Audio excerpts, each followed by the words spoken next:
చెప్పి వెళ్ళావు, ఎవడు చెప్పావని చెప్పండి. ఎవడు చెప్పాలి? రంగారావు విగ్రహావిష్కరణ చెప్పడానికి ఎవడు చెప్పాలి? ఎవడు పర్మిషన్ తీసుకోవాలి? అది ఎవడ పర్మిషన్ తీసుకోవాలి ఏంటది? మేము నువ్వా చెప్పేది?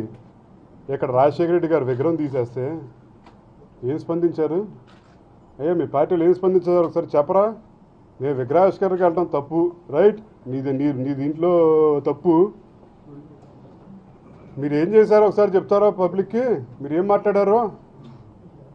తీసి కార్యకర్తలందరూ స్టేషన్లో అరెస్ట్ అయి ఉంటే బా ఏం పర్వాలేదులే అబ్బా, మరుసటి రోజు కార్యక్రమం చూడండి, మన సీఎం అయిన తర్వాత ఇంకా పెద్ద విగ్రహం పెట్టిద్దాంలే. నోరు మూసుకుని అన్నీ మూసుకుని మేము శిరసావాచ వహించాం నీ మాటకి గౌరవించి. దానికి మీరు వేసిన నింద తిని బొబ్బు ఉంటాడు ఇంట్లో. వీడు ఇచ్చారు స్టేట్ ప్రెసిడెంట్. ఎక్కడికి వెళ్ళిచ్చారా? విగ్రహావిష్కరణకి వెళ్ళనే ఉన్నోళ్ళు, విగ్రహావిష్కరణకి వెళ్తానే వెళ్ళనే ఉన్నోళ్ళు ఎక్కడికి వెళ్ళిస్తారు మీరు ఒకసారి చెప్తారా? నా క్యారెక్టర్ మొత్తాన్ని మీరు 4 సంవత్సరాలు పడా చంపుకుంటూ వెళ్ళిపోయారు. అది ఏమన్నా మాట్లాడామా? నమ్ముకున్న వాళ్ళు ఉన్నారు, నా తండ్రి ఆశ ముఖ్యం అని చెప్పుకుంటూ వెళ్తూ ఉంటే అది ఒక బలహీనతగా తీసుకుంటూ వెళ్ళిపోయారు. అది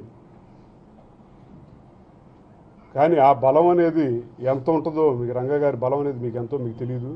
అది జనం మీకు చెప్తారు.